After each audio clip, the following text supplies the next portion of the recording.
رب العالمين والعاقبة للمتقين والصلاة والسلام على سيد المرسلين أما بعد فأعوذ بالله من الشيطان الرجيم بسم الله الرحمن الرحيم قال الله تبارك وتعالى في شان حبيبه إن الله وملائكته يصلون على النبي يا أيها الذين آمنوا صلوا عليه وسلموا تسليما فأوجب الوجود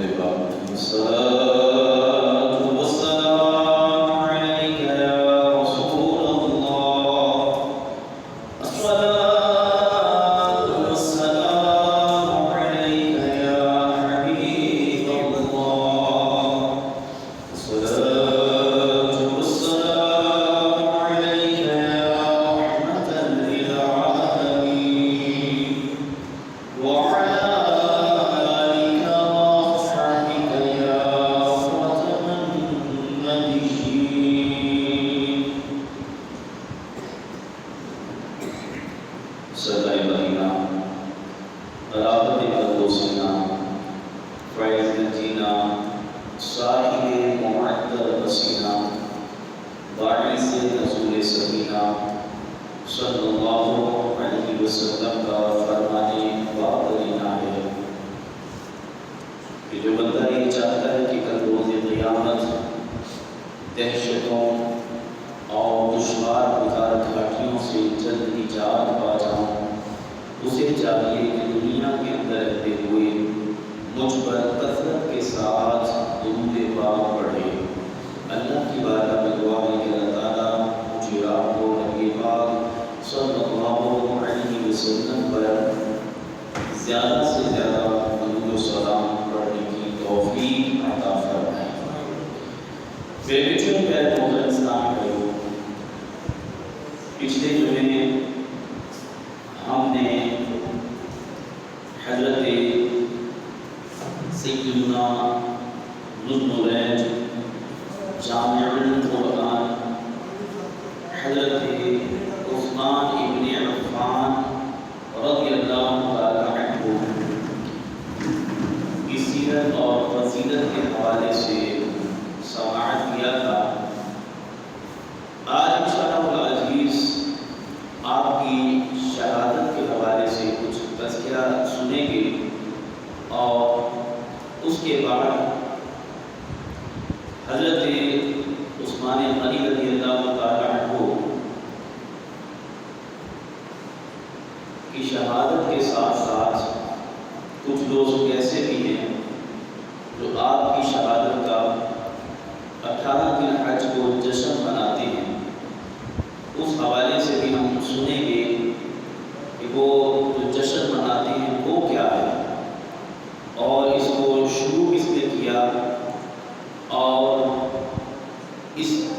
جشن منانے کا ان کا مقصد کیا ہے۔ نبی پاک صلی اللہ تعالی علیہ وسلم جو کہ غیر دان آقا نے، حضور صلی اللہ تعالی علیہ وسلم نے اپنی حیات ذاتی کے اندر ہی بہت ساری ایسی چیزیں جو آنے والے وقت میں ہونی تھی وہ پہلے ہی بیان فرما دی۔ حضور صلی اللہ علیہ وسلم نے اس کے متعلق خبر دے دی کہ یہ ہوگا، اس طرح ہوگا، اس طرح ہونا ہے، تو کون اس پہ حق پہ ہوگا۔ حضرت عثمان ابن عفان رضی اللہ تعالی عنہ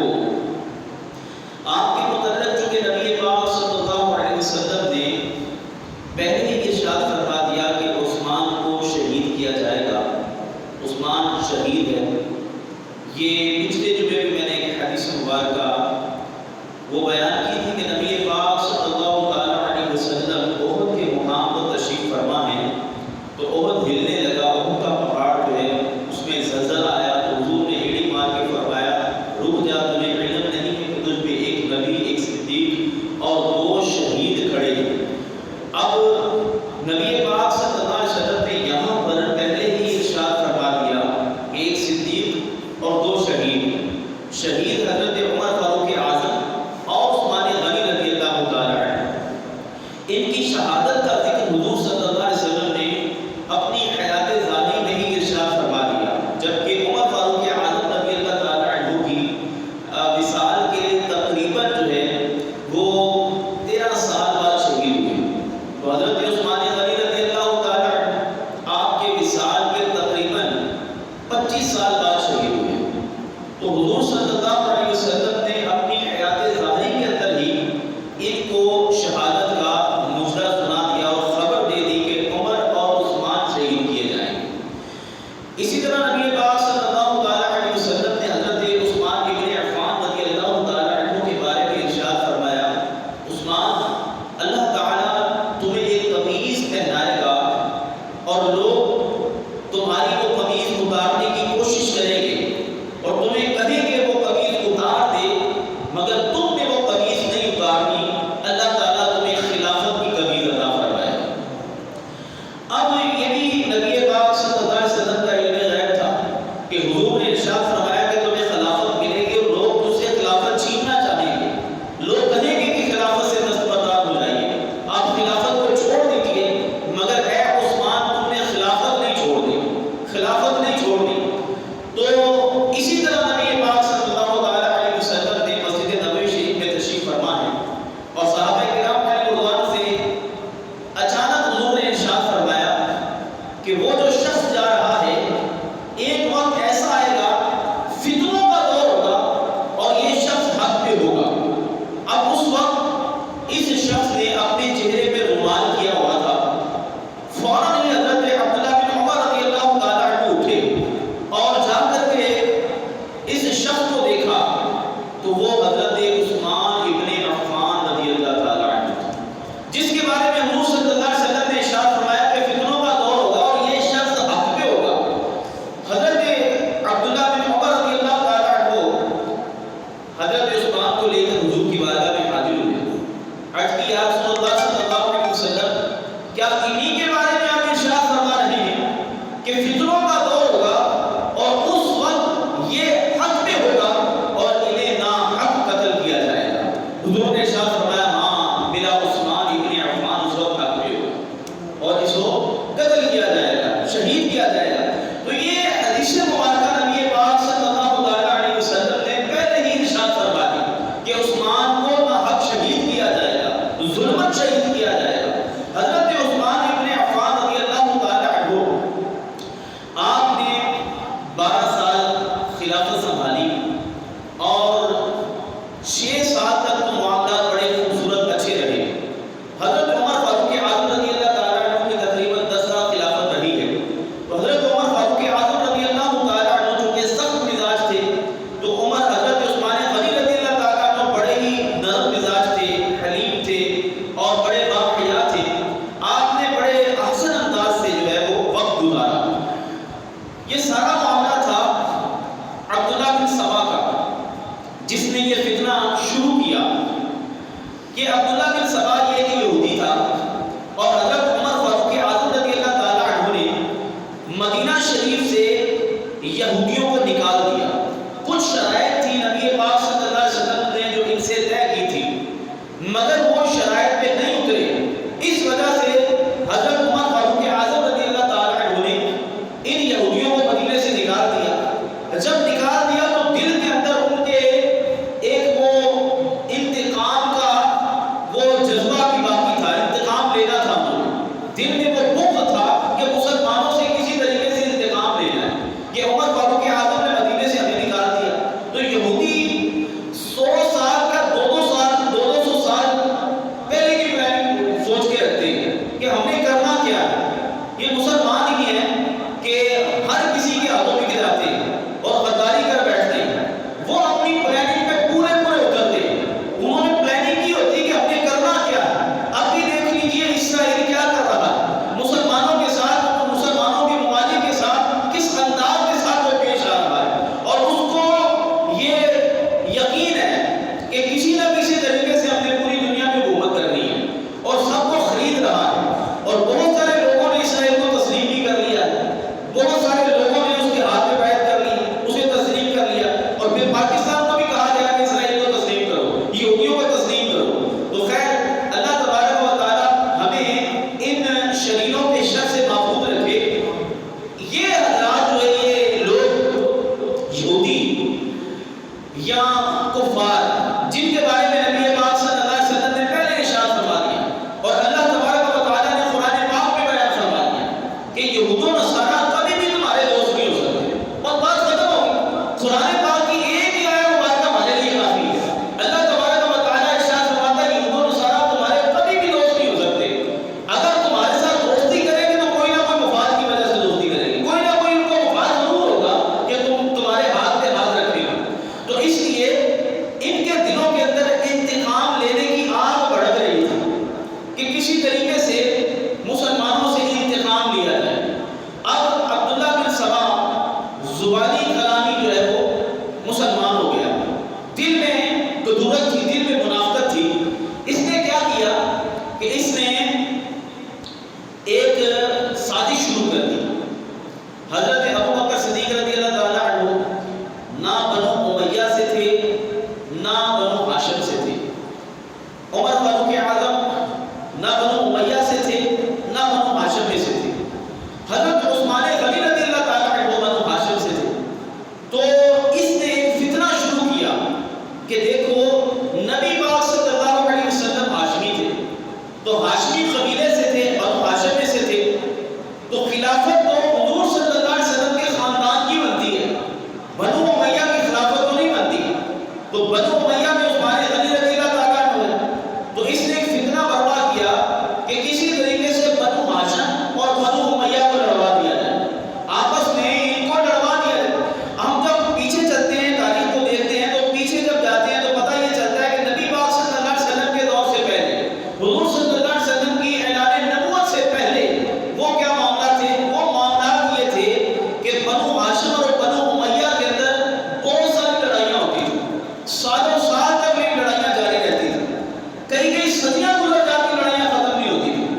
بنو ہاشم اور بنو امیہ آپس میں لڑتے رہتے تھے۔ یہ تو حضور صلی اللہ علیہ وسلم تشریف لائے اور آقا کریم علیہ السلام نے ان کو دائرہ اسلام میں داخل فرمایا، اور پھر اس کے بعد جو ہے ان لوگوں نے یہ معاملات کو ختم کر دیا، آپس میں بھائی بھائی ہو کے رہنے لگے۔ اب چونکہ وہ آگ جو ہے وہ ختم تو نہیں ہوتی، قبیلوں کی آگ یا لڑائیوں کی آگ وہ ختم نہیں ہوتی، آگ کم ضرور ہو گئی تھی مگر ختم اس نے ہوا دی، عبداللہ بن سبا نے اس کو ہوا دی، آپس میں لڑوانے کے لیے بنو ہاشم اور بنو امیہ کو ہوا دینا شروع کر دی کہ دیکھو خلافت تو بنو ہاشم کی بنتی ہے، تو عثمان ابن عفان یہ بنو امیہ کے ہیں، تو اس لیے جو ہے ان سے خلافت کو واپس لو، خلافت کو واپس لے کر کے حضرت مولا مشکل کشا علی المرتضیٰ کو دی جائے۔ تو حضرت علی رضی اللہ تعالیٰ عنہ کے بارے میں سب سے پہلا اس کا عقیدہ جو تھا عبداللہ بن سبا کا، سب سے پہلے اس کا عقیدہ جو تھا وہ حضرت علی رضی اللہ تعالیٰ عنہ کو خدا مانتا تھا۔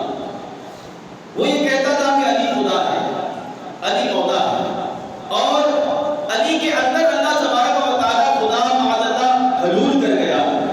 تو حضرت علی رضی اللہ تعالیٰ عنہ کو سب سے پہلے خدا کہنے والا، اللہ کہنے والا عبداللہ بن سبا،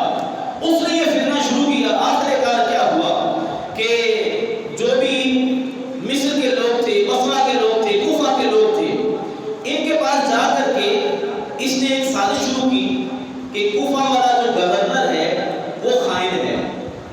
وہ ٹھیک نہیں ہے، وہ صحیح طریقے سے کام نہیں کرتا۔ تو اسی طرح کوفہ والوں کو کہا کہ بصرہ کا گورنر ٹھیک نہیں ہے، وہ صحیح طریقے سے کام نہیں کرتا، وہ خائن ہے۔ تو اسی طرح پھر سب کو اس نے اس طرح اس فتنے کے اندر مبتلا کیا، اور پھر آخر کار جو ہے وہ لوگ حضرت عثمان ابن عفان رضی اللہ تعالیٰ عنہ کے پاس آئے، بصرہ سے، کوفہ سے اور مصر سے، یہ سارے حضرت عثمان غنی رضی اللہ تعالیٰ عنہ کے پاس جب آئے تو آ کر کے کہنے لگے کہ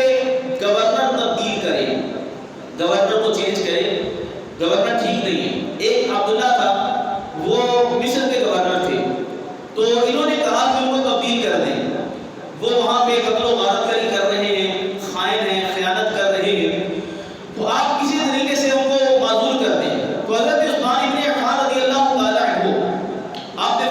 جی کے معذور کر دیتے. اب اس کے علاوہ بھی ان کی کچھ ڈیمانڈ تھی اور پھر حضرت عثمان ابن عفان رضی اللہ تعالیٰ عنہ پہ کچھ الزامات تھے.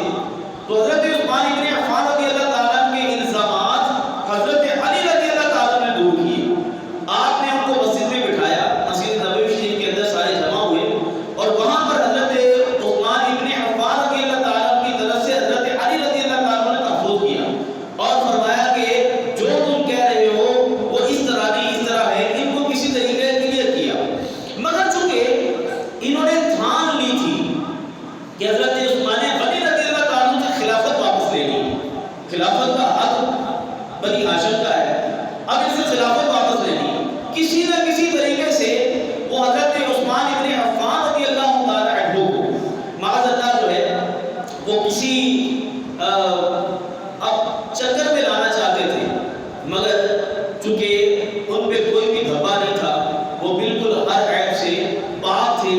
اس لیے اب کوئی بھی حربہ کارساز نہ ہوا. یہ سارے کے سارے لوگ وہیں پہ رہ گئے اور انہوں نے کیا کیا کہ کہا کہ عبداللہ کو معزول کر کے کسی اور کو وہاں پہ گورنر تعینات کریں. آپ نے فرمایا کہ جو تمہیں اچھا لگتا ہے وہ گورنر مصر کے اندر تعینات کر لو. تو انہوں نے کہا کہ عبداللہ بن ابو بکر, حضرت ابو بکر صدیق رضی اللہ تعالیٰ عنہ, محمد بن ابو بکر, حضرت ابو بکر صدیق رضی اللہ تعالیٰ عنہ آپ کے بیٹے کو تعینات کر دیا جائے. آپ نے فرمایا کہ ٹھیک ہے, میں ایک خط لکھتا ہوں, لہٰذا یہ خط تم لے جاؤ اور لے جا کر کے وہاں جو گورنر عبداللہ ہے اس کو دے دو. آپ نے اس پہ لکھ دیا کہ اے عبداللہ میں تمہیں معذور کرتا ہوں, تیری گورنری ختم ہو گئی, تیری جگہ پہ محمد بن ابو بکر کو میں بحال کرتا ہوں, ان کو تعینات کرتا ہوں. آپ نے یہ خط تحریر فرمایا سب کی اور ان سب لوگوں کو دے دیا. یہ 700 تھے یا 1000 لوگ تھے. یہ خط لے کر مصر کی طرف روانہ ہوئے. جب مصر کی طرف روانہ ہوئے تو تیسری منزل پہ پہنچے تو ایک اونٹنی پر سیاہ فام غلام بڑی تیزی کے ساتھ اس قافلے سے آگے نکل گیا. اب ان لوگوں نے کہا کہ یہاں پہ یہ غلام بھاگا ہوا ہے, یا اس کو بڑا کوئی ضروری کام ہے اور اس تیزی کے ساتھ یہاں سے ہمارے پاس سے گزر گیا. کچھ لوگ پیچھے گئے, انہوں نے اسے پکڑ لیا. پکڑنے کے بعد اس سے پوچھا کہ تو کون ہے؟ اس نے کہا کہ میں عثمان ابن عفان کا غلام ہوں. پھر اس کے بعد انہوں نے کہا کہ واقعی کون کا غلام ہے؟ اس نے کہا کہ میں مروان کا غلام ہوں. پھر بدل گیا, پھر پوچھا مروان کا غلام ہے, پھر کہنے لگا عثمان کا غلام. اچھا, اس کے ساتھ جو اونٹنی تھی وہ بھی حضرت عثمان غنی رضی اللہ تعالیٰ کی تھی. اس کے بعد ایک مشکیزہ تھا.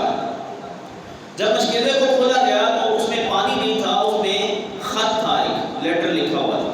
وہ پڑھا ہوا تھا. اس میں سے نکال کر کے جب وہ لیٹر پڑھا تو اس میں لکھا ہوا تھا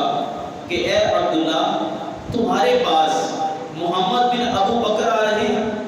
اور دیگر لوگ بھی آ رہے ہیں. محمد بن ابو بکر کو بھی قتل کر دو اور فلاں کو بھی قتل کر دو, فلاں کو بھی قتل کر دو, فلاں کو بھی قتل کر دو, اور جو ان کے پاس خط ہے اسے قطعاً قرار دو, اس کی کوئی حیثیت نہیں ہے. جب تک میں دوسرا خط ارسال نہ کروں, دوسرا خط نہ بھیجوں, اتنی دیر تک تم اپنی گورنری پہ قائم رہو. اب جب ان لوگوں نے جو بصرہ کی طرف, اپنا مصر کی طرف جا رہے تھے, انہوں نے جب اس خط کو دیکھا تو بڑے غصے میں آ گئے کہ یہ خط عثمان غنی نے لکھا ہے, ہمیں ادھر بھیج دیا گورنری کے لیے اور اس کو معزول کرنے کے لیے, اور خود اس کو خط لکھ کے دے دیا, بھیج دیا کہ ان کو قتل کر دیا جائے. اب اسی جگہ سے یہ سارے لوگ واپس آ گئے. جب واپس آئے حضرت علی رضی اللہ تعالیٰ عنہ, حضرت زبیر, حضرت طلحہ, حضرت سعد, ان دیگر بڑی شخصیات کو بلایا اور بلا کر کے ان کو کہا کہ دیکھو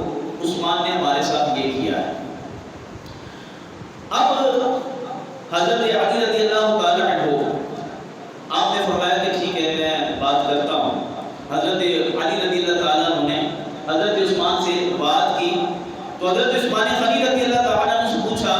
کیا یہ غلام آپ کا ہے؟ آپ نے فرمایا میرا ہے۔ فرمایا کہ اونٹنی آپ کی ہے؟ فرمایا میری ہے۔ پھر اس کے بعد حضرت علی نے وہ خط دکھایا،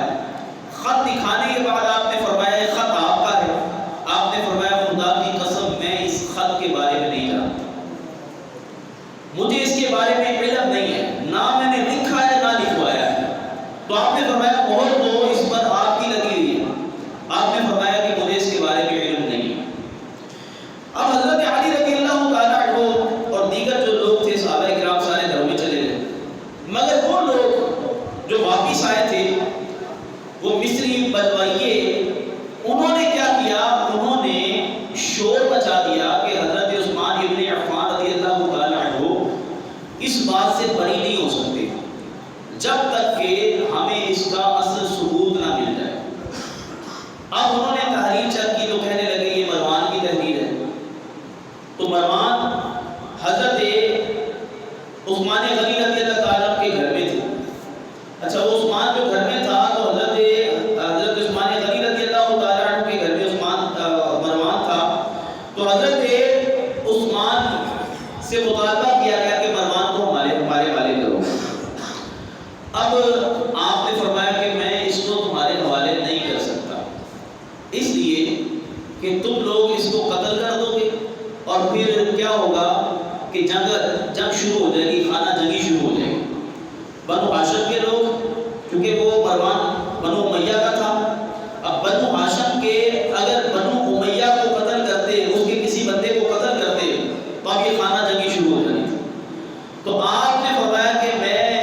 مروان تمہارے حوالے نہیں کروں گا۔ اب وہ اس پر وہ واپس چلے گئے۔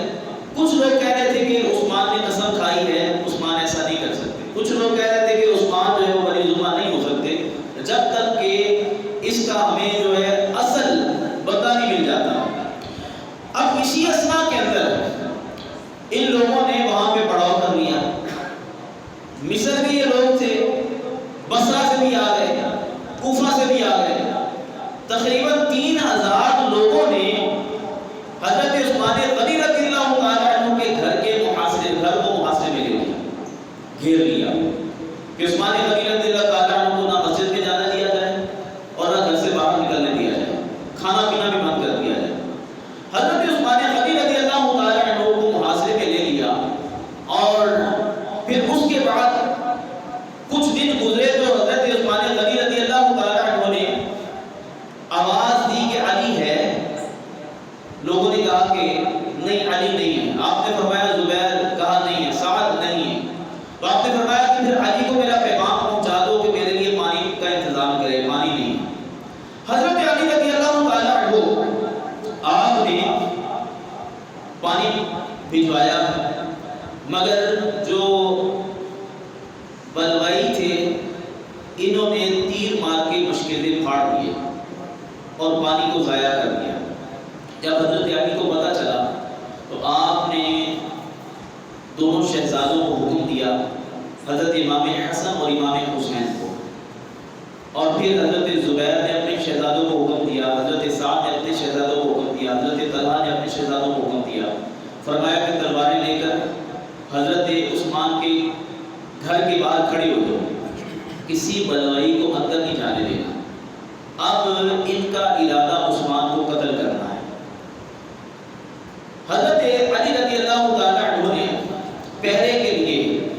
ان حضرات کو کھڑا کر دیا، پہرے کے لیے کھڑے ہو گئے۔ محمد بن ابو بکر جن کو بڑا غصہ تھا اس بات کا کہ عثمان نے یہ خط لکھا ہے جبکہ حضرت عثمان نے خط نہیں لکھا تھا، تو محمد بن ابو بکر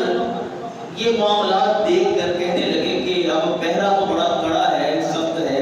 تو بلوائیوں سے کہا کہ ہماری پلاننگ تو عثمان کو قتل کرنے کی ہے، تو ہماری پلاننگ تو اب فیل ہو گئی، اب اسی طرح یہیں سے تیر برساتے ہیں اور عثمان غنی رضی اللہ تعالیٰ کو قتل کرنے کی کوشش کرتے ہیں۔ انہوں نے وہیں سے جب تیر لگائے، تیر برسائے، تو ایک تیر حضرت امام حسن کو جا لگا، علی رضی اللہ تعالیٰ عنہ کے غلام تھمبر کو لگا، ایک تیر مروان کو لگ گیا۔ اب محمد بن ابو بکر کہنے لگے کہ اگر بنو ہاشم کو یہ پتہ چل گیا کہ امام حسن کو تیر لگ گیا ہے تو وہ خانہ جنگی پہ اتر آئیں گے، اب معاملات خراب ہو جائیں گے، تو بہتر یہی ہے کہ یہ کام بڑھے، اس سے پہلے عثمان کو قتل کر دیا جائے۔ محمد بن ابو بکر نے 2 بلوائیوں کو لیا اور پچھلی طرف سے انصاری کا مکان تھا، اس مکان کی چھت سے حضرت عثمان غنی رضی اللہ عنہ کے گھر میں چھلانگ لگائی، وہاں پہ پورے، اور حضرت عثمان غنی رضی اللہ تعالیٰ عنہ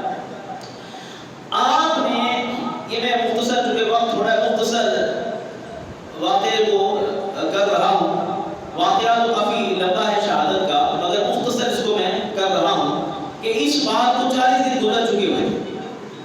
40 دن گزر چکے ہوئے تھے کہ آپ کا پانی بھی بند ہے، آپ کو مسجد سے باہر بھی نہیں آنے دیا جا رہا، آپ کے لیے کچھ کھانے کو بھی اندر نہیں جانے دیا جا رہا، لہذا مسلسل 40 دن گزر گئے۔ اور حضرت عثمان ابن عفان رضی اللہ تعالیٰ عنہ نے جب یہ معاملہ دیکھے کہ لوگ مجھے قتل کرنے والے ہیں، تو اس سے پہلے کیا ہوا، محمد بن ابو بکر کو اندر جانے سے پہلے حضرت عثمان ابن عفان رضی اللہ تعالیٰ عنہ آپ نے اہتمام حجت کے طور پر، آپ کے پاس سارے لوگ آتے رہے، فوج آپ کے پاس تھی، اور حضرت امیر معاویہ نے بھی آپ کو کہا کہ آپ اگر حکم دیتے ہیں تو ہم ان کو تہس نہس کر دیتے ہیں، یہ کون سے زیادہ لوگ ہیں، فوج ہمارے پاس ہے اور اختیارات ہمارے پاس ہیں، یہ وہی لوگ ہیں جو ہماری تلواروں کے ذریعے مسلمان ہوئے، ہمارے کہنے پر انہوں نے کلمہ پڑھا ہے، تلوار جب سر پہ رکھی یہ کہنے لگے لا الہ الا اللہ محمد رسول اللہ، اپنی جان بچانے کے لیے انہوں نے کلمے پڑھے، تو لہذا اگر آپ حکم دیتے ہیں تو ہم ان کو تہس و نہس کر دیتے ہیں۔ تو آپ نے فرمایا کہ نہیں،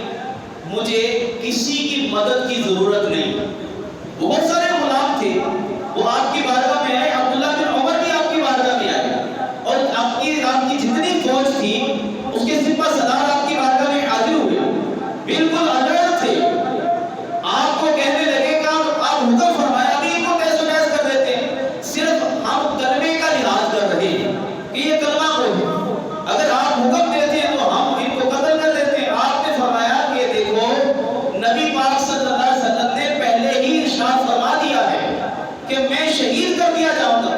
مجھے قتل کر دیا جائے گا، اگر یہ سارے معاملات ہوتے بھی ہیں تو ان کو قتل کرو گے وہ تمہیں قتل کریں گے، آخر کار تو پھر بھی میں نے شہید ہونا ہے، پھر بھی مجھے شہید کر ہی دیا جائے گا،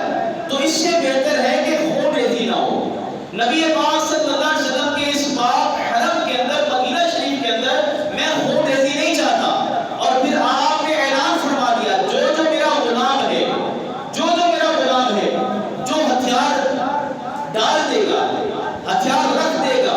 اور وردیاں اتار دے گا، میری طرف سے وہ آزاد ہو گئے۔ اتنی بڑی عاجزی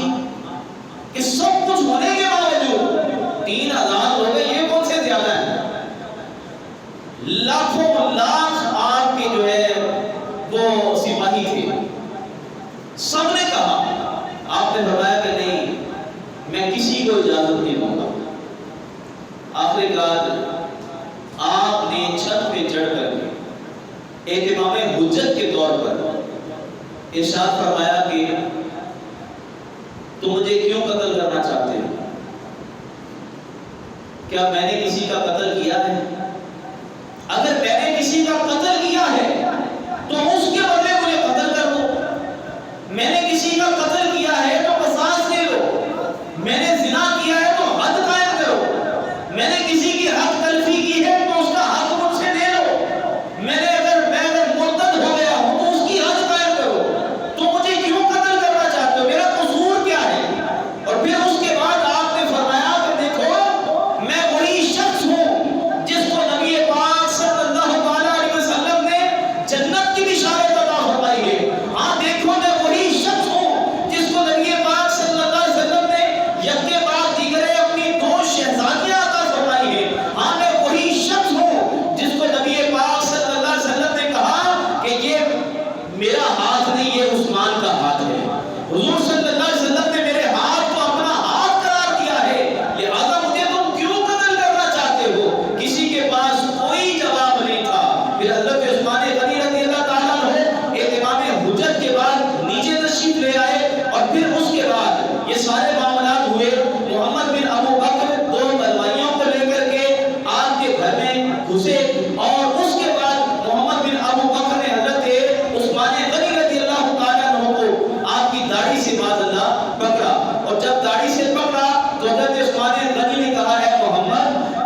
للہ و انا الیہ راجعون. یہ جمعے کا دن تھا. 40 دن کے بعد آپ کو بھوکا پیاسا رکھنے کے بعد 40 دن کے بعد جمعے کے دن روزے کی حالت میں آپ کو شہید کر دیا گیا. تو میرے پیچھے پیارے محترم اسلامی بھائیوں، خیر آگے بھی یہ واقعہ موجود ہے، مگر عثمان غنی رضی اللہ تعالی عنہ کو اس بے دردی کے ساتھ شہید کیا گیا جبکہ ان کا کوئی قصور نہیں تھا. آج وہ لوگ جو صحابہ کے گستاخ ہیں، صحابہ کرام علیہ رضوان پر انگلیاں اٹھانے والے، وہ طرح طرح کی گفتگو کرتے ہیں، طرح طرح کی باتیں کر رہے ہیں کہ عثمان غنی رضی اللہ تعالی عنہ معاذ اللہ جو ہے ان کی حکومت ایک تو غاصبانہ تھی، اور دوسرا یہ کہ عثمان غنی رضی اللہ تعالی عنہ جو مال غنیمت تھا یا وہ مال جو بیت میں رکھا ہوا تھا اس میں خیانت کرتے تھے. معاذ اللہ. دیکھو جس ہستی نے سب کچھ اللہ کی راہ میں قربان کر دیا، اتنا مال کسی صحابی نے خرچ نہیں کیا، اللہ کی راہ میں اتنا مال کسی صحابی نے نہیں دیا جتنا مال حضرت عثمان غنی رضی اللہ تعالیٰ عنہ نے اللہ کی راہ میں خرچ کیا. اب پھر ان پر خائن کا معاذ اللہ جو ہے وہ انگلی اٹھانا اور ان کو خائن کہنا معاذ اللہ، تو یہ کہاں کا انصاف ہے؟ تو یہ وہ لوگ ہیں جو صحابہ کرام علیہ رضوان کے گستاخ ہیں. میرے پیچھے پیارے محترم اسلامی بھائی، میں نے یہ بھی عرض کیا تھا کہ حضرت عثمان غنی رضی اللہ تعالیٰ عنہ کی شہادت اور ساتھ حضرت عثمان غنی رضی اللہ تعالیٰ عنہ کی شہادت پر جشن منانے والے لوگ وہ کیوں جشن مناتے ہیں؟ ان کا مشن کیا ہے جشن منانے کا؟ ان کا ارادہ کیا ہے؟ 8 ذی الحج کو حضرت عثمان غنی رضی اللہ تعالیٰ عنہ کی شہادت کا دن ہے، 18 ذی الحج کو، اور 18 ذی الحج کو ہی لوگ جو صحابہ کے گستاخ ہیں، حضرت عثمان غنی رضی اللہ تعالیٰ کے گستاخ ہیں، وہ عید غدیر کے نام پر عید مناتے ہیں. عید مناتے ہیں. اور اہل سنت و جماعت کے اندر بھی کچھ لوگ ایسے ہیں جو اس کام کے اندر مبتلا ہوئے. وہ عید غدیر کیوں مناتے ہیں؟ وہ عید غدیر ایک تو حضرت عثمان غنی رضی اللہ تعالیٰ عنہ کی شہادت کا جشن سمجھ کے مناتے ہیں، اور دوسری طرف عید غدیر وہ اس لیے مناتے ہیں کہ 18 ذی الحج کو نبی پاک صلی اللہ علیہ وسلم نے غدیر خم کے موقع پر حضرت علی رضی اللہ تعالیٰ عنہ کا ہاتھ پکڑا اور فرمایا جس کا میں مولا اس کا علی مولا، جس کا میں مولا اس کا علی مولا، جس کا میں مولا اس کا علی مولا. اب یہ غدیر خم یہ ایک لمبی حدیث مبارکہ ہے کہ نبی پاک صلی اللہ علیہ وسلم نے حضرت علی رضی اللہ تعالیٰ عنہ کو کیوں فرمایا جس کا میں مولا اس کا علی مولا؟ اس لیے کہ کچھ صحابہ کرام علیہ رضوان حضرت علی رضی اللہ تعالیٰ عنہ سے ناخوش تھے. آپ نے تو تقسیم کیا، اس سے وہ ناخوش تھے کہ حضرت علی رضی اللہ تعالیٰ عنہ صحیح طریقے سے تقسیم نہیں کر رہے. جو یہ معاملات کر رہے ہیں ہمارے جو ہے وہ ذہن کے مطابق یا ہماری ترتیب کے مطابق درست نہیں ہے، ہم اس کو ٹھیک نہیں مانتے. حضور کی بارگاہ میں جب شکایت کی تو نبی پاک صلی اللہ علیہ وسلم نے سب صحابہ کرام علیہ رضوان کے سامنے حضرت علی رضی اللہ تعالیٰ عنہ کا ہاتھ پکڑا اور غدیر خم کے موقع پر حضور نے ارشاد فرمایا کہ جس کا میں مولا اس کا علی مولا، جس کا میں دوست اس کا علی دوست، جس کا میں مددگار اس کا علی مددگار. اور آخر میں حضور نے ارشاد فرمایا جو علی سے محبت کرے گا میں اس سے محبت کروں گا، جس نے علی سے بغض رکھا اس نے مجھ سے بغض رکھا، جس نے علی سے پیار کیا اس نے مجھ سے پیار کیا. تو حضور صلی اللہ علیہ وسلم نے حضرت علی رضی اللہ تعالیٰ عنہ کی یہ شان غدیر خم کے موقع پر بیان کی، یہ شان بیان کی. مولا کہنے سے یہ تھوڑی کہ حضور صلی اللہ تعالیٰ علیہ وسلم نے حضرت علی رضی اللہ تعالیٰ عنہ کو خلافت دے دی ہے، خلافت کا اعلان کر دیا. تو یہ لوگ 18 ذی الحج کو عید غدیر اس لیے مناتے ہیں، وہ کہتے ہیں کہ اس دن نبی پاک صلی اللہ علیہ وسلم نے علی کو بلا فضل خلیفہ بنا دیا، علی کو خلیفہ بنا دیا. اس لیے حضور نے فرمایا جس کا میں مولا اس کا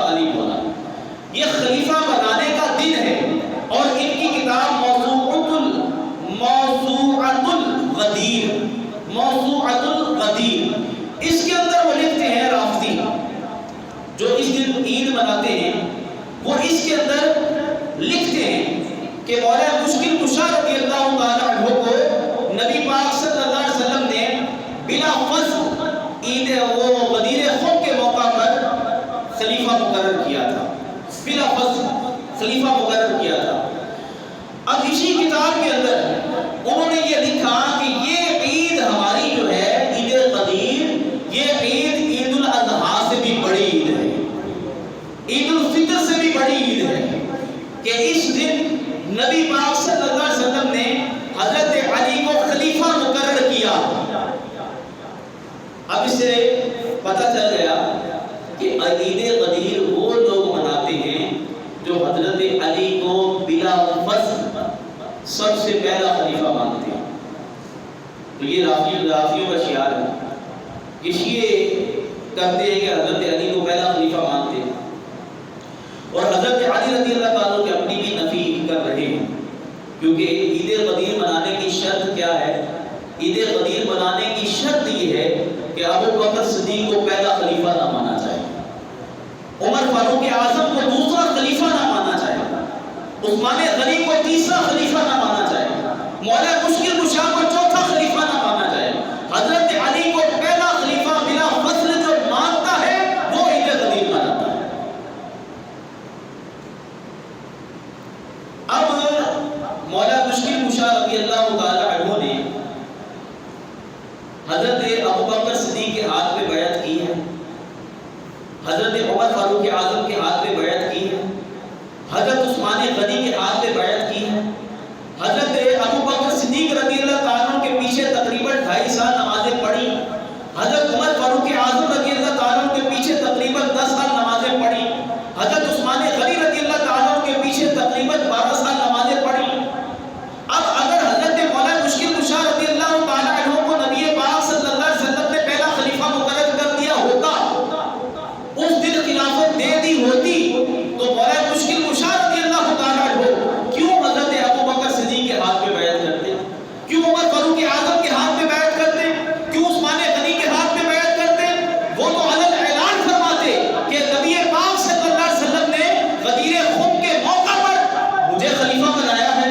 میں خلیفہ مقرر ہو چکا ہوں، اب تمہارا کوئی حق نہیں ہے، مجھے خلیفہ مانو، میرے ہاتھ میں بیعت کرو۔ حضرت علی رضی اللہ تعالیٰ عنہ تو کچھ بھی بیان نہیں فرما رہے، کوئی بھی اعلان نہیں کر رہے کہ میں خلیفہ ہوں۔ آج 1400 سال کے بعد بھی یہ کسی کو یاد آیا؟ عید غدیر کب شروع ہوئی؟ یہ معز الدولہ امام سیوطی نے اپنی کتاب کے اندر لکھا ہے، ابن کثیر نے بھی اپنی کتاب میں لکھا ہے، معز الدولہ جو تھا اس نے 352 سنہ ہجری میں 352 سنہ ہجری میں یہ شیعوں کے جتنے بھی آج کل جو کام ہو رہے ہیں نا، اس نے شروع کیے تھے 352 سنہ ہجری کے اندر۔ حضرت ابو بکر صدیق کو برا کہنا اور عثمان غنی کو برا کہنا، اور جہاں عثمان غنی رضی اللہ تعالیٰ کی برسی ہو رہی ہے، ان کی یاد میں سال ثواب کی محافل ہو رہی ہے، اور دوسری طرف یہ جشن کے کام ہو رہے ہیں۔ عید غدیر کا کام اس نے شروع کیا، عید غدیر منانا شروع کر دی۔ تو میرے بھی چھوٹے پیارے محترم اسلامی بھائی، مقصد یہی ہے کہ حضرت صحابہ کرام علیہ رضوان کی ارشاد میں گستاخی ہے، اور اس کام کو، اس علم کو سیکھنا ضروری ہے۔ لوگ کیونکہ فیس بک کا، یہ انٹرنیٹ کا زمانہ ہے، تو فیس بک پہ اکثر دیکھا دیکھی لوگ جو ہے وہ شیئر کیے جا رہے ہیں، شیئر کرتے جا رہے ہیں، عید غدیر مبارک، عید غدیر مبارک۔ کیوں مبارک بھائی؟ کیا مقصد ہے اس کا لاجک کیا ہے، اس کے پیچھے کیا بیک گراؤنڈ کیا ہے؟ اس کو تو پہلے فالو کرو، اس کو تو دیکھیں کہ کہیں صحابہ کرام علیہ رضوان کی گستاخی کے لیے تو نہیں ایسی پوسٹیں ہو رہی۔ تو نبی پاک صلی اللہ علیہ وسلم نے ارشاد فرمایا، جو میرے صحابہ کو برا بھلا کرے، جو ان کو گالیاں دے، جو ان کو برا بھلا کہے، تو تم خاموش نہ رہو، گردنیں نہ جھکا دو، اور یہ نہ سمجھو میرا رشتہ دار ہے، یہ نہ سمجھو میرا مدد دار ہے، یہ نہ سمجھو میرا دوست ہے۔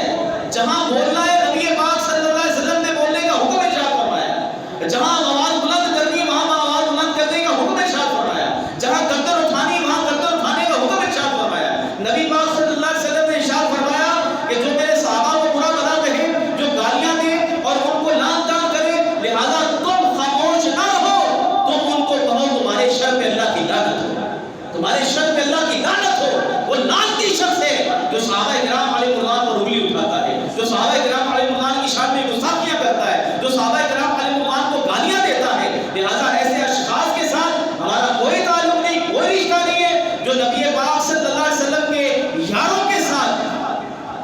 گستاخیاں کر رہا ہو. حضرت عثمان ابن عفان رضی اللہ تعالیٰ عنہ کی شہادت کا دن 18 ذی الحج ہے، اور 18 ذی الحج شہادت کے دن پر اگر کوئی عید غدیر مناتا ہے تو اس کا اسلام کے ساتھ کوئی تعلق نہیں ہے. اللہ تعالیٰ کی بارگاہ میں دعا ہے صحابی نبی جنتی جنتی صحابی نبی جنتی جنتی